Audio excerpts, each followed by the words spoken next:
Muy buenos días y hola a todos y todas los que nos están viendo de nuevo en tu programa Salud Emocional. Estamos hoy con un invitado muy especial que ya lo conocían, pero hoy el tema es espectacular porque seguimos con el ciclo de programas sobre la ansiedad. Hoy vamos a hablar sobre los pensamientos intrusivos, pensamientos catastróficos y la loca de la casa que llaman. Porque es tu mente la que genera esas emociones, esos estados donde tu corazón se quiere salir, donde sientes que vas a morir, donde te sientes ahogado, pero todo empieza desde acá, desde tu mente. Entonces, por eso, hoy quise traer a mi colega Diego Cardona para que conversemos qué son los pensamientos intrusivos, qué es lo que sucede, qué es un pensamiento.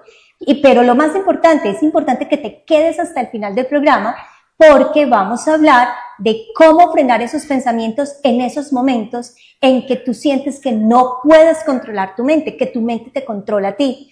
Es más, por esos pensamientos, la forma como no sabemos cómo hacerlo, pues ahí es donde recurrimos al alcohol o recurrimos a las drogas, a las sustancias psicoactivas o recurrimos muchas veces al medicamento que nos dice la amiga, no, tómate esto para que puedas dormir, porque son tus pensamientos intrusivos cuando no los puedes controlar, cuando ese cerebro está hiperactivado que no te permiten dormir. ¿Y qué sucede? Cuando nosotros no dormimos bien, empieza a desequilibrarse tanto toda la química de nuestro cerebro como la parte eléctrica. Y eso es lo que va generando otro tipo de sintomatología que te toca ir sí o sí luego a psiquiatra y terminan hospitalizándote en esos lugares donde la mayoría de personas no quiere estar. Bueno, no quiero que los psiquiatras después nos vayan a decir, no hablen de eso porque entonces los psiquiatras también están de acuerdo con nosotros y de verdad que para un psiquiatra ellos quisieran no hospitalizar, de verdad que sí. Por eso queremos darte otras alternativas, diferente al químico, diferente a la medicación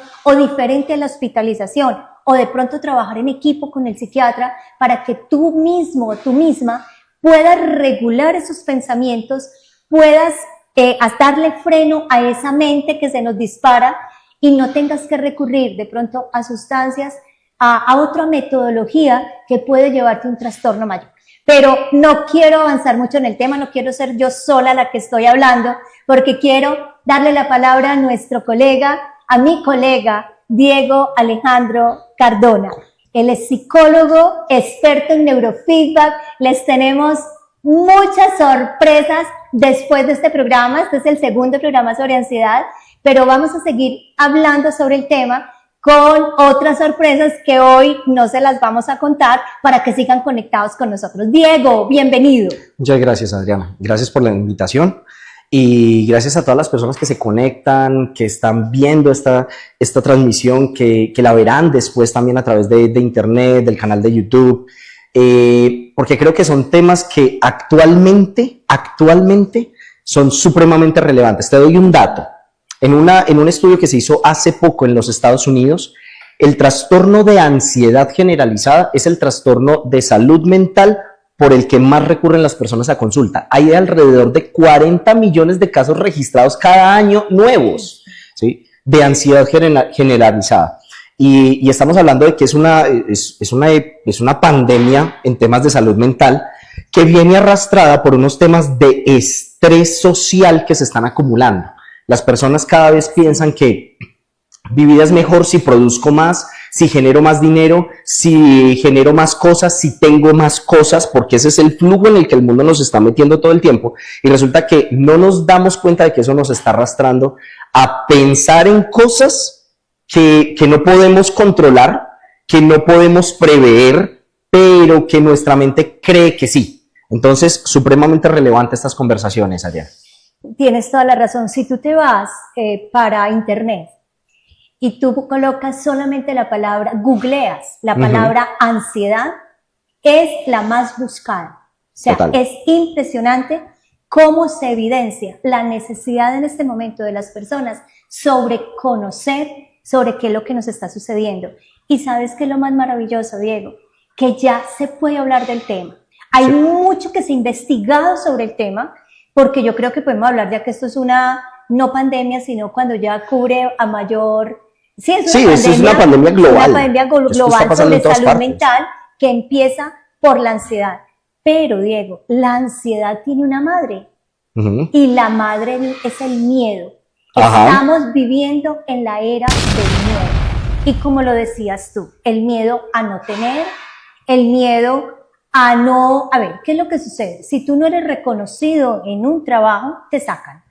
Correcto. Si a ti te sacan, vas a afectar tu calidad de vida, ¿no? Si te sacan de un trabajo, afecta tu calidad de vida, porque pues obviamente el ingreso estable te permite a ti poderle dar una buena educación a tus hijos, poder comerte bien, alimentarte bien, vestir bien, o por lo menos tener las necesidades básicas establecidas. Pero si resulta, ahora es una competencia, vamos a ir al ambiente laboral, una competencia en el trabajo para tú ser reconocido, entonces el miedo es al no ser visto. Correcto. Y el no ser visto es porque eso va a afectar tu supervivencia. Entonces, empieza el miedo al no tener, el miedo a no ser visto, el miedo a no ser suficiente. Entonces, el miedo a no ser es muy fuerte, porque no soy suficiente en el trabajo, el miedo porque ahora sabemos que anteriormente las parejas sí o sí se quedaban juntas, así estuvieran aguantando, tragando, pues habían otros patrones culturales que impedían que una persona tomara decisiones frente a un ambiente donde no se sentía bien, pero ahora, ahora nos fuimos para el otro polo. Ahora nos separamos al primer mes o a los 8 días de estar casados. Y pues las infidelidades son más evidentes, no es que hayan más infidelidades, sino que ellas son más evidentes. Entonces ya hay miedo a la separación, que esa es otra ansiedad por separación, el miedo a que mi familia se desintegre, y si hay una separación, el miedo a lo que va a pasar con mis hijos, y ahora vamos a llevar la ansiedad en los niños. Los niños también empiezan a integrar en ellos la ansiedad que sus padres están teniendo. Ya no hay acompañamiento suficiente en los chicos, hay mucha soledad. En fin, este tema tiene mucha tela de qué cortar. Correcto. Y por eso es que hoy nos vamos a centrar en uno de los síntomas más evidentes de la ansiedad, que son los pensamientos. Empecemos, Diego, por explicarle a nuestra teleaudiencia qué es un pensamiento y por qué ustedes van a decir, pero es que un pensamiento, todo el mundo sabe. No, cuando nosotros estamos en terapia, aquí conversándolo antes de iniciar el programa, yo le comentaba a Diego, yo a un paciente, pues yo asumo que un paciente sepa que es un pensamiento. Entonces llego y le digo, bueno, ¿cuáles son los pensamientos que están acompañando a todo eso que estás sintiendo? No saben decirlo, no lo saben identificar. Entonces, lo que vamos a darte hoy es herramientas para que tú empieces a conocer cómo está trabajando tu mente. Correcto. ¿Cierto? Entonces, ¿qué es un pensamiento? Bueno, ok. Un pensamiento es lo llamamos en psicología y en neuro, es un proceso mental, ¿sí?, que ocurre para explicar de forma consciente, ¿sí?, lo que estamos viviendo. Entonces, ocurre mucho a través de verbalizaciones dentro de nuestra cabeza. Esa voz que nos dice, tengo que hacer esto, después tengo que hacer aquello, sí, debo de hacer esto.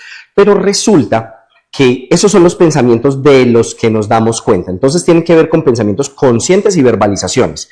Realmente nosotros tenemos otra cantidad de pensamientos que ocurren a nivel del subconsciente, ¿bien? El cerebro procesa alrededor de 150 pensamientos por segundo, ¿bien? Pero nosotros solamente somos conscientes de un porcentaje muy pequeño, de un 2%, 3% de nuestros pensamientos actuales. El resto están ocurriendo detrás. Lo que pasa es que ¿qué pasa cuando el pensamiento empieza a llenar nuestra cabeza? Pensémoslo de la siguiente manera. Tu cerebro empieza a generar 150 pensamientos por segundo, pero hay uno que empieza a apoderarse de todas las áreas. Cuando se apodera de todas las áreas, empieza a transcurrir por todas las redes neuronales, lo que sucede es que nos lo hace consciente, nos lo bota al primer plano. Y ahí es donde nosotros vemos, realmente nuestra mente siempre está procesando pensamientos, siempre está procesando qué hacer, dónde hacer, por qué hacer. Los pensamientos son construidos a partir de la cosmovisión de nuestros padres, nuestra crianza, nuestra cultura, que nos enseñaron cómo pensar acerca de cada cosa. Bien, Entonces se construyen durante la vida. Pero cuando el cerebro llega y procesa un pensamiento y ese pensamiento se apodera de todo el cerebro, nos lo bota al primer plano y ahí es donde nosotros nos hacemos conscientes. El dilema es, lo vamos a estar conversando en este espacio, es cómo me deshago del que mi cerebro botó al primer plano, de ese pensamiento que quedó ahí y no soy capaz de soltarlo, ¿sí? Y me quedo con él. Se queda anclado. Correcto. El pensamiento. Pero quiero que a los televidentes le desmenucemos un poquito más, ¿cómo se dice? Más de la cotidianidad. Danos ejemplos de esos pensamientos. O sea, ¿qué es un pensamiento? O sea, es una idea, pero ¿cómo lo evidencia una persona? Un ejemplo para que las personas sepan que, bueno, ¿y cuáles son mis pensamientos? ¿Cómo identifico ese pensamiento? Así, simple. Ok. Mira, lo más básico que nosotros hacemos es en la mañana es despertamos y empezamos, ¿sí? ¿Qué tengo que hacer hoy? Tengo que, y empezamos a recordar, ¿vale? Entonces, todo esto son pensamientos. La lista de cosas que tengo que hacer para cumplir con mi día es un pensamiento. ¿Qué otras cosas son pensamientos? Ejemplo, llegar a mi casa, ¿sí? Y no la sensación, sino lo que viene a nuestra cabeza, la verbalización que ocurre dentro de nuestra cabeza cuando pensamos en, ay, me miró feo mi pareja, me miró feo. Mínimo es que está pensando que aquello, o me va a decir sobre esto, ¿vale? Ese es un pensamiento, es esa reacción que tiene nuestro cerebro, es ese proceso mental que ocurre para poder enfrentarse a la vida cotidiana, ¿sí? ¿Qué más? Me sirven mi plato de comida, veo algo en mi plato de comida que puede ser, no sé si, creo que en la audiencia hay personas que se identifican conmigo y el desamor por la remolacha, ¿vale? Desamor por la remolacha, no me gusta la remolacha. Y entonces ver remolacha, pero estamos en una casa de invitados. Y no podemos decir que no. Me gusta la remolacha. Y entonces empezamos a pensar en, ¿yo qué hago? ¿Será, ay, me toca comérmelo? Ojalá no me dé náusea. Ay, no, tengo que ponerla a un lado. Uy, me toca que... Bien, esas verbalizaciones internas que nos enfrentan a la vida, todo eso son pensamientos. Bien, es la manera en la que interpretamos y le damos sentido a la realidad que tenemos al frente. No sé si con eso pude ser un poco más claro. Excelente, perfecto. Esas son las ideas que llegan a nuestra mente, que se quedan, bueno, esas son normalitas, digamos. Sí, es un pensamiento normal. Normal. Pero cuando ya hablamos del pensamiento intrusivo, vamos a hablar, antes de hablar de pensamiento intrusivo, porque los pensamientos intrusivos por lo general son negativos, vamos a diferenciar qué es un pensamiento positivo y qué es un pensamiento negativo, ¿cierto? Un pensamiento negativo, en el caso que tú pones del ejemplo de la remolacha, el pensamiento negativo es, no me gusta la remolacha, ¿qué le voy a decir a estas personas? ¿Cómo hago? Me va a tocar comerme esta remolacha sin querer, pero si yo digo, ahí sería el pensamiento, si yo digo que no me gusta la remolacha, entonces la persona va a pensar que soy complicado, correcto, me va a rechazar, me puede quitar la amistad, no me va a volver a invitar a su casa. Vamos a hablar que es una ¿cómo se puede decir? Es un galán que le hizo una comida, una cena espectacular a una chica que la está conquistando, le hizo su especialidad, que es la ensalada de remolacha. Y sabe que es la especialidad, resulta que él es chef. Voy a poner un ejemplo así que se me acaba de ocurrir. Y la chica dice, pero si no me como su ensalada, que es la más famosa, que es la que más gusta, que es su especialidad, que me la hizo con tanto amor, entonces no me va a volver a invitar, y a mí este tipo me encanta, pero entonces yo ya no le voy a agradar. Yo ya no le voy a agradar, no me va a volver a llamar y esta oportunidad se me va a ir. Ese es un pensamiento negativo. Correcto. Continúa tú, Diego, dando ese ejemplo de pensamiento negativo. ¿Por qué pasa esto? ¿Por qué pasa esto? Veámoslo de la siguiente manera. El doctor Mario Alonso Puig, de quien muchos escuchado, lo explica de la siguiente forma. Resulta que la mayoría de los pensamientos y de las verbalizaciones suceden en una estructura de nuestro cerebro que se llama el lóbulo temporal. Bien, ahí radican la mayor cantidad de los centros del lenguaje. Por eso pensamos hablando internamente, son nuestras autoconversaciones. Perfecto. Pero hay un dilema, y es que esa estructura de verbalización hace parte primero de una red que se llama la red por defecto, ¿vale? Que es una red que se activa cuando estamos en modo automático, ¿sí? No estamos concentrados en algo, no estamos resolviendo un problema, sino que la red por defecto se activa cuando estamos conversando con alguien, estamos conduciendo el carro, estamos lavando los platos, estamos haciendo una actividad que es casi que mecánica. Estamos dentro de una conversación, pero estamos charlando sin pensar mucho en lo que decimos, solamente conversamos, ¿vale? Ahí están esas verbalizaciones, pero resulta, entonces, los centros del lenguaje hacen parte de esa red neuronal por defecto, ¿vale? Pero están muy cerca de una estructura del parietal que contiene nuestra identidad o estructuras muy importantes de la identidad del yo. ¿De quién soy yo? De quién soy. Exacto, de quién soy, exactamente. ¿Vale? Entonces, ¿qué pasa? Por eso es que cada vez que tenemos verbalizaciones, como nuestro yo, nuestra identidad, el quién soy, quiere defenderse y quiere tener una buena imagen, quiere verse bien, como está tan cerquita, las verbalizaciones empiezan porque yo, será que a mí, porque cada rato a mí, es que yo sí no aprendo, es que siempre me pasa lo mismo, es que va a pensar de mí. Y si notamos esas verbalizaciones negativas, casi siempre empiezan por un yo, desde la postura del ego. Claro. Del ego. Entonces, ¿qué pasa? Nos empieza a tratar de proteger, ¿sí? Porque suceden en esa misma estructura. Red neuronal por defecto, no pensamos de forma voluntaria, lo hacemos en modo automático y la verbalización crece a través del ego, a través del ¿por qué a mí? Como está tratando de protegernos, entonces lo que viene después es ¿qué hago o cómo empieza a reaccionar mi mente y empieza a inundarme de sentimientos y emociones que no me hacen sentir bien, ¿sí? Que no me generan bienestar? Diego, eso es lo que llama Daniel Kahneman, el sistema 1. Correcto, la vía rápida. Recordemos que nuestro cerebro tiene dos sistemas, que muy bien lo explico en mi libro. Tiene dos sistemas, sistema 1 y sistema 2. También Kahneman, que ganó un premio Nobel. Ganó primer psicólogo en ganar premio Nobel de economía. De economía, y el libro es de psicología. O sea, él unió la psicología con la economía. Espectacular. Y explica, y él habla, y él logró pues investigar identificar que en nuestro cerebro hay dos sistemas, para quienes no han escuchado los otros programas o quienes no han leído mi libro.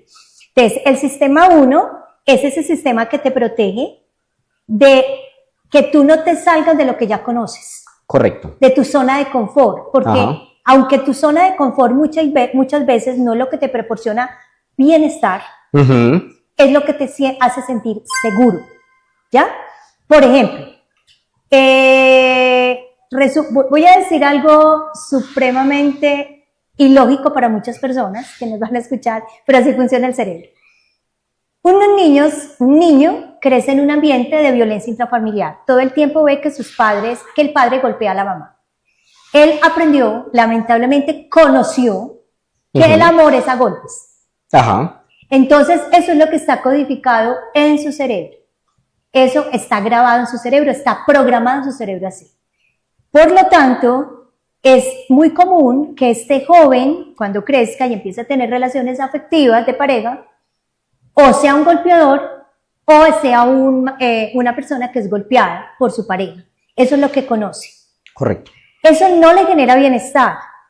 Él se quiere salir de ahí y quiere establecer otro tipo de relaciones afectivas, pero como su cerebro no conoce otra forma, entonces este sistema 1 hace que él continúe atrayendo personas que golpean.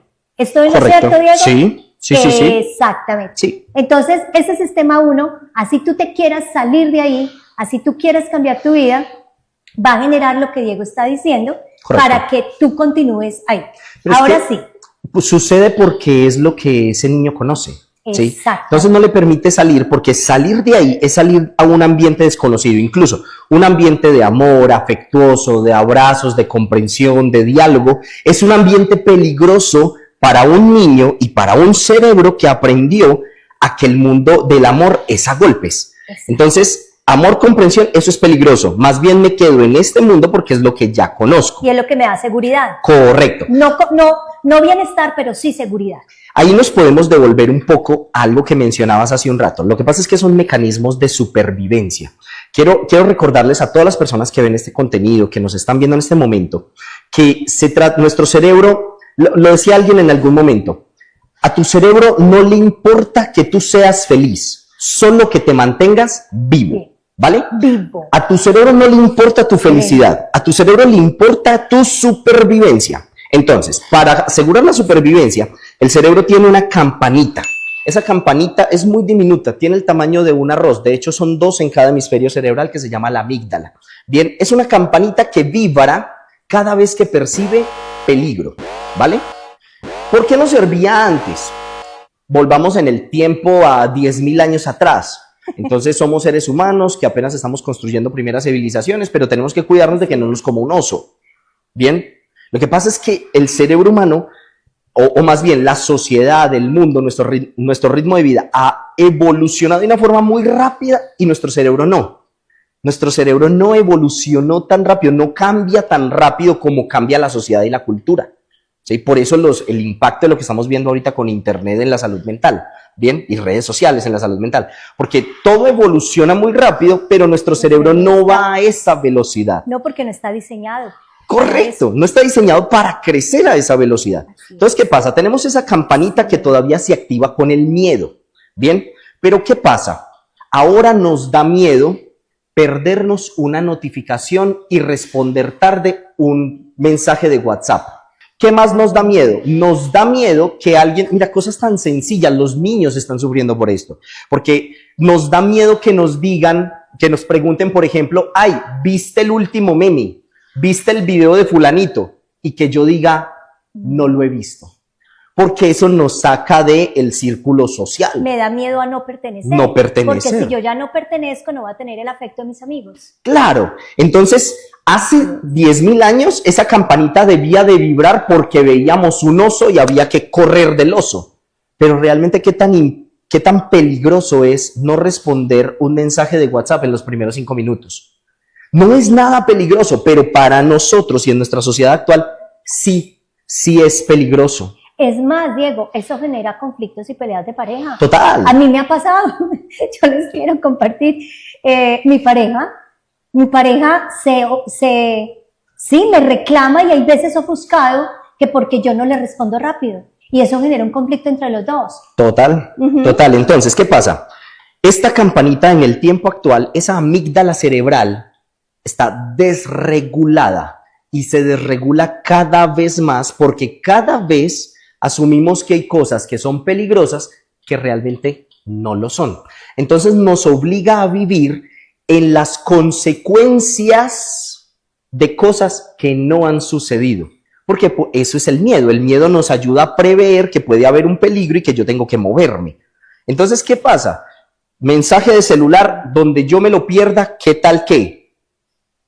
Consecuencia, ya no dormimos bien porque nuestro cerebro está pendiente de en qué momento va a sonar la notificación del celular. Y lo entrenamos todo el tiempo porque es un entrenamiento a nuestro cerebro de que mantenga pendiente de las consecuencias de cosas que no han pasado. Ahí es donde nuestro cerebro empieza a generar verbalizaciones y qué tal qué, y dónde, y si de pronto, y qué tal que pase. Y esos son los pensamientos. Correcto. Y eso no existe. Intrusivos. Y eso no existe. Entonces, excelente. Estamos en una crisis en este momento de ansiedad. Las personas viven cada vez mayor ansiedad porque debido a nuestro ritmo de vida, entrenamos a nuestro cerebro y a esa campanita para que vibre ante cosas muy mínimas. Ya no necesitamos un oso que haga vibrar la campanita de la emergencia. Basta con un timbre de celular para que vibre. Entonces, la campanita mantiene nerviosa toda hora, ¿sí? Mantiene nerviosa y cada vez peor, peor, peor. Ese es nuestro llamado actualmente a cómo hacemos para que la campanita vibre menos, ¿sí? Para que no nos genere esos efectos, porque, ojo, aquí vienen las consecuencias no solamente sociales y emocionales, sino físicas. Sí. Esa campanita activa la producción de cortisol en nuestros riñones, en las glándulas suprarrenales, ¿sí? Y el cortisol activa una respuesta biológica que hace que el corazón lata más rápido, bombee más rápido. Uno, tenemos como factor principal de muerte en casi todos los países problemas cardíacos. ¿Ya? El mismo cortisol activa una respuesta en los intestinos porque resulta que el sistema digestivo no necesita energía para correr de un oso ante el peligro, entonces retira recursos del sistema digestivo. ¿Qué tenemos? Problemas gástricos en casi todas las situaciones. Colon irritable, gastritis, estreñimiento. Por la misma respuesta del cortisol a la sangre. Total. ¿Qué más viene? Listo. Trastornos nerviosos, entonces vivimos tensos. Pero además desplaza mucha energía a los grupos musculares más grandes. ¿Dónde tenemos los grupos musculares más grandes? En la espalda y en las piernas. Entonces empiezan los espasmos musculares. Total. ¿Ves? Entonces no solamente un tema ay, es que yo debo de bajarle a la ansiedad para no pelear con mis hijos o con mi pareja. No, no es solo eso. Es que te estás haciendo daño. Te estás enfermando físicamente. Estás enfermando físicamente. Claro. Y esa es consecuencia de ansiedad. ¿Qué pasa en el mundo actual? ¿Sí? Lo que tratamos de hacer es una regulación a través de no de mecanismos naturales que tenemos, sino de regular a la mala nuestro cuerpo. ¿Cómo lo regulamos? Entonces empezamos, medicamentos y automedicación y no solamente, indiscriminada. Perdón que te interrumpa, Diego. Sí, gracias, Diego. Todo un caballero. No es tanto la mano, sino de una manera invasiva que nos genera lesiones. Pero ¿por qué las personas lo hacen? Porque es tan desesperante lo que sienten que quieren respuestas rápidas. Entonces, lo que más rápido te ayude a ti a no sentir lo que se siente cuando está en una crisis de ansiedad. O sea, hacen mano de lo primero. Continúa. Bueno, entonces, la ansiedad específicamente en sí misma no es mala. Bien, eso es muy importante que las personas lo tengan presente. La ansiedad en sí misma no es mala. La ansiedad es un mecanismo del cuerpo que te dice que algo en ti debe de cambiar. ¿Vale? Excelente. ¿Dónde está el punto? Que se activa con mínimas cosas y hay que ayudarle a nuestro cuerpo a que no se active por cosas que no debería. ¿Vale? Pero la ansiedad en sí misma no es mala. Entonces, una de las primeras cosas que debemos de hacer es entender eso, ¿sí? Ansiedad, ¿sabes qué? Yo te acepto, te reconozco y sé que eres parte de mi vida. Porque si hay algo que le cuesta a las personas es dejar de luchar con la ansiedad. Con la ansiedad no se pelea, se gestiona, pero no se lucha con la ansiedad, no se pelea contra ella, ¿vale? Perfecto. Entonces, cuando ya empezamos a entender que no debo de luchar contra mi ansiedad, entonces empiezo a detectar los focos que me producen ansiedad y empiezo a quitarles cargas, empiezo a liberarlos de cargas. Recuerdo un caso hace tiempo, un chico, le atendía porque tenía ataques de pánico en las noches, le costaba muchísimo dormir en las noches. Y resulta que empezamos a tratarlo y sí, tristemente, la persona con quien mayor vínculo emocional tenía, ¿sí?, que era su abuela, él la visita un día antes, ¿sí?, en el hospital, se va para su casa, se queda dormido y al otro día le dicen, tu abuela murió.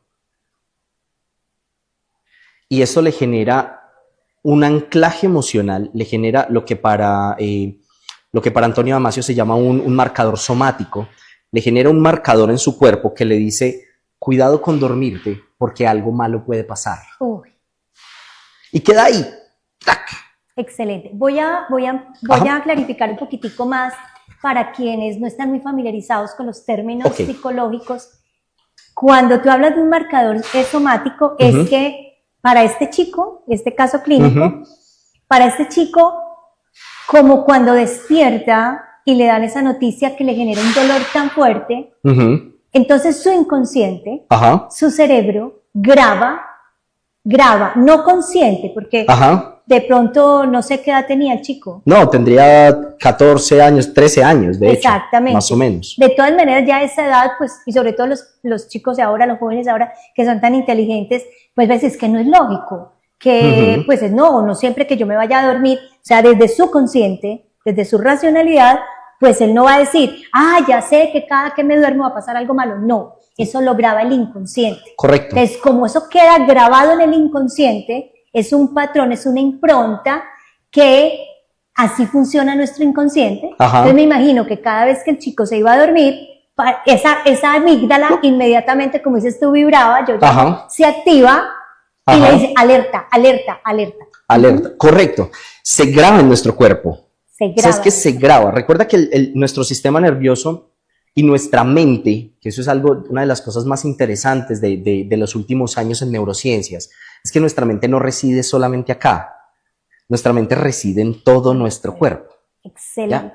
Todo nuestro cuerpo tiene mucha atención, mis queridos televidentes y personas que nos ven en las redes sociales también. Tu cerebro actúa en todo tu cuerpo. Todo tu cuerpo es mente, como dicen los budistas. Así es. Tu mente está en todo tu cuerpo. ¿Sí? Todo te comunica, tu cuerpo comunica cosas, tu cerebro le comunica cosas a tu cuerpo. Entonces queda grabado eso allí. Y esa campanita de la amígdala se activaba en este chico en las noches, ¿sí? Pero a unos niveles exagerados que provocaba ataques de pánico. ¿Por qué quiero hacer esta claridad? En psicología, ¿sí? y en diagnóstico, encontramos que hay diversos tipos de ansiedad. No hay una ansiedad. La que normalmente nos encontramos es la ansiedad generalizada, ¿vale? Y recuérdale a los televidentes o clarifiquémosle qué es la ansiedad generalizada. ¿Cómo se siente? La ansiedad generalizada es un estado de nerviosismo, ¿sí? que puede ocurrir por un factor que no está determinado. X cosa. Pensamiento, llegar a casa, salir de casa, estar en mi trabajo, pero ocurre y yo no puedo identificar por qué, pero existe, ¿sí? No, es que yo no sé, pero últimamente he tenido como esta sensación como de susto, como de que algo va a pasar o de que no he terminado algo, ¿vale? Entonces, esa es generalizada, no hay un factor focalizado de por qué pasa. Perfecto. Pero hay otros tipos de ansiedad. Está la ansiedad social. Hace años había un chico que llega, me consulta y me dice, Diego, me pasa algo muy particular. Yo hablo con todo el mundo normalmente. Tengo muy buenas relaciones sociales, la gente conversa bien conmigo, yo me río, pero cuando una chica me gusta y esa chica es atractiva para mí y me gusta, no soy capaz de hablar bien. Y me pasa que mi lengua se pega, ¿sí? No hablo bien y se me cruzan las palabras y tartamudeo. Y era real, le pasaba. Otra chica también que vivía una situación de clase, por ejemplo, recuerdo que llegó a entrar a un salón de clases a una exposición y justo antes de empezar la exposición, por el nivel de ansiedad, se desvanecía, se desmayaba, ¿sí?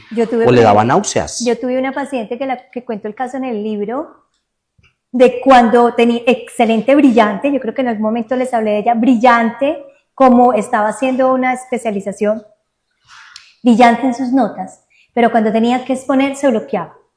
Total. No hablaba, no le salía la voz, no hablaba y perdía todas las exposiciones. Correcto, y es que eso sucede. Es más, yo quisiera invitar a las personas que están en este momento viéndonos o que nos van a ver a través del canal de YouTube, sí, que van a ver los contenidos después, a que dejen sus comentarios y digan, hey, eso me pasó a mí. Yo vivo esa realidad porque es que no es algo ajeno, esto no es de las películas, es que esto pasa todos los días.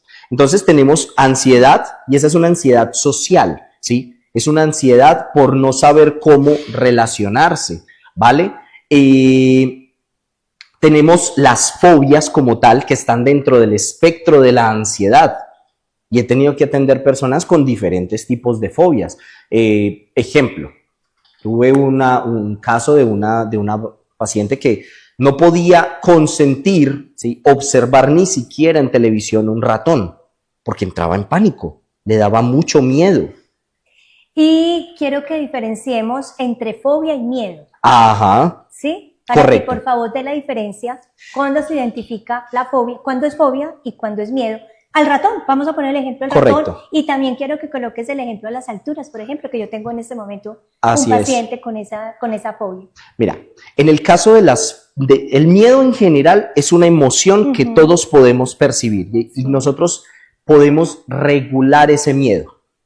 En las fobias no es regulable de forma consciente. El cuerpo reacciona de forma violenta y convulsiva ante el estímulo. Entonces, ¿qué pasa? Ve el ratón y las manos se ponen sudorosas, hay una necesidad de querer escapar, vacío en el estómago, sensación de ahogo, ¿sí? Por la experiencia. Y inclusive con solo pensarlo. Correcto. O sea, yo tengo, por ejemplo, un paciente que con solo pensar que tiene que subir a un edificio alto, a un piso tal, con solo pensarlo, se bloquea y no es capaz ni siquiera de entrar al ascensor. Así es, así es. Entonces, en las fobias tenemos un miedo que es exagerado, ¿sí? Y no es posible, es muy difícil controlarlo de forma consciente porque el cuerpo mismo reacciona de forma violenta, de forma convulsiva, genera muchas sensaciones incontrolables. Entonces tenemos ansiedad social, tenemos fobias, tenemos ansiedad generalizada y también tenemos la ansiedad, tenemos los ataques de pánico, la ansiedad con ataques de pánico. Es diferente. En la ansiedad generalizada, yo reconozco la sensación ansiosa en mí. Yo reconozco que estoy nervioso, que estoy pensando en cosas que no han pasado, pero que me preocupa que sucedan, ¿bien? Y estoy metido como en ese futuro. Perfecto. En el ataque de pánico, el cuerpo toma el control. Hay sensación de ahogo profunda, hay nerviosismo, hay ataque el ataque de pánico en sí mismo no permite respirar, ¿sí? No permite respirar fácilmente, se tiembla, hay sudoración. Entonces, ya es un nivel en donde racionalmente es muy difícil contenerlo. Es muy difícil contenerlo y necesitas otro tipo de estrategias. Solo para mencionar una técnica en casos de ataques de pánico, si los están viviendo, una técnica sencilla y rápida es la siguiente. Tenga hielo en su nevera, mantenga hielo en la nevera. Excelente. ¿Vale? Entonces, cuando sientas que estás empezando a generar un ataque de pánico, pones hielo o tu familiar o la persona que está contigo pone hielo dentro de una vasija, algo profundo, y lo básico sería meter las manos. Si no se controla con las manos, mete el rostro, coloca el rostro en el hielo, con agua. Agua y hielo. Y hielo. ¿Para qué? Para el cerebro es muy difícil pensar en dos cosas al mismo tiempo. O siente pánico o se concentra en la sensación de frío intenso que está teniendo en el rostro. Entonces esto te va a ayudar a controlarlo o a empezar a manejarlo provisionalmente mientras te empiezas a regular. Ojo, es para ese momento. Pero sí, eso hay que tratarlo. No vayan a dejar la cabeza ahí metida. Sí, no, y ni creer que no. Entonces yo ya sé que esto es lo que me quita el pánico. No, realmente no te lo está quitando. Te está ayudando a gestionarlo en un determinado momento, pero necesitas tratarlo. Porque realmente tu cuerpo en sí mismo te está diciendo, hay cosas que debes cambiar. ¿Sí? No te quedes solamente ahí. Entonces son distintos tipos de ansiedades por las que hemos recibido personas en consulta, pero que debemos de entender, volviendo a esa base, la ansiedad en sí misma no es mala. La ansiedad es una señal de que algo debe de cambiar. Y que tu cerebro programó una situación de alerta o una situación de peligro de una manera más intensa y más fuerte en el momento que sucedió en tu vida. Recuerden que yo les he hablado en los otros programas que todos esos traumas, esos pánicos, esas fobias, esas ansiedades se manifiestan en nuestra edad adulta, pero su raíz está puede estar desde la fecundación hasta los 7 o 9 años de edad. Correcto. Ahí están las raíces de eso, ¿no? Pero correcto, ya adulto se manifiesta y hay que ir a mirar pues cuál fue esa raíz para poderlo sanar de raíz, ¿no? Pero mientras tanto, esa es una estrategia, ustedes van a decir, no, pero ellos están locos, se me va a congelar el cerebro, me va a quemar el hielo. No, está comprobado. científicamente que cuando tú haces Correcto. ese cambio, cuando tú metes tu rostro en agua fría con hielo, obviamente no te vas a quedar ahí hasta ahogarte, tu cerebro inmediatamente hace como un bloqueo para poder bajar esos pensamientos que tienes, porque estábamos hablando de los pensamientos y no Ajá. hablaste de la ansiedad por separación, Bueno, que esa también es otra ansiedad. esa sucede muy en la infancia y recuerdo un caso muy interesante. Hombre mayor, sí, 30 y tantos años, me dice lo siguiente: Diego, tengo un terrible problema ahora. He empezado por fin, después de muchos años, una relación sentimental. Pero cada vez que ella se va de la casa, o sea, cuando estuvimos haciendo visita, ella vino a mi casa o salimos a comer algo y yo tengo que despedirme, me entra una tristeza profunda, con ganas de llorar, ¿sí? Y me da miedo estar desarrollando una obsesión por esta mujer, porque yo la quiero mucho, siento que vamos muy bien, que la relación funciona muy bien, pero no quiero sentirme en una tristeza tan honda y con ganas de llorar y sentirme devastado porque ella se fue a su casa. ¿Qué hago? Empezamos a revisar, vamos para atrás y me encuentro con una situación. Me dice: Diego, es que mi mamá trabajaba afuera y pues éramos mi mamá y yo solitos en la ciudad. Y mi mamá me dejaba encerrado con llave y solo me dejaba la ventana con las rejas abiertas, ¿sí? Y yo tenía que asomarme y llorar y verla irse. Pero yo no podía hacer nada más y me quedaba encerrado en mi casa. Eso sucedió después de varias conversaciones. Era un niño de 5 años quizás, ¿sí? Y resulta que una de las estrategias que usan los padres, incluso actualmente, para dejar los niños en la guardería o en el jardín es esa. Lo llevan y le dicen al niño: amor, vaya, juegue con sus amiguitos. Y cuando el niño se distrae, ¡pum!, desaparecen. Y este niño voltea a mirar después: ¿y mi mamá dónde está? Y empieza el llanto. Eso genera un marcador somático que queda guardado en el subconsciente. Ya uno de adulto no lo reconoce, pero cuando siente que está terminando, que la otra persona se tiene que ir o que está viviendo una situación en donde mi pareja tiene que viajar, entro en pánico y entro en llanto. Y no entiendo por qué. Y yo quiero que se quede conmigo y yo no lo dejo viajar y tiene que viajar conmigo y tengo que ir a todas partes con él. ¿Por qué? Venga, revisemos la raíz. ¿Sí? Y eso cuando sucede en la primera infancia, sin hablar, por ejemplo, de las raíces de lo que sucede en el vientre materno y las cosas que tiene que vivir mamá y que la criatura, que ese bebé en gestación percibe. ¡Wow! ¿Cómo te está pareciendo el tema?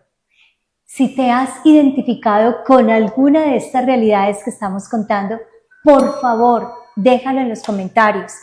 Muchas gracias, Adriana. Muchas gracias por la invitación. Muchas gracias a todas las personas que se conectan y que pudieron ver este episodio, ¿sí?, del canal de Ariadna.